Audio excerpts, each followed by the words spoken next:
Tribunal যে রায় দিয়েছে সে রায়টাকে মেনে নিয়ে আমার বক্তব্য হলো এই যে এই রায়টা ভিন্নভাবে হইলেও হইতে পারত, হয়নি, যেটা আমার বিপক্ষে গিয়েছে। সেজন্য আমি ক্ষুব্ধ, আমি আমার ভিতরে কষ্ট লালন করতেছি। এর বাইরে আমার কিছু বক্তব্য আঘাত করার সুযোগ নাই। আমি তো কষ্ট পাচ্ছি। আপনার মুখে হাসি দেখা যাচ্ছে, কেন কষ্ট পাচ্ছেন? আপনি বলেন কেন কষ্ট পাচ্ছেন সেটা বলেন। আমার এই জন্যই কষ্ট পাচ্ছি, আমার আসামির সাজা হয়েছে সর্বোচ্চ সাজা।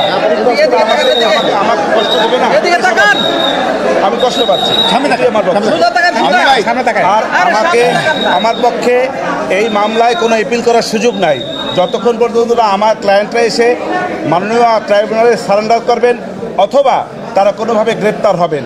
এর আগ পর্যন্ত কোনো এপিলের ডিভিশনে যাওয়ার আর কোনো সুযোগ নাই।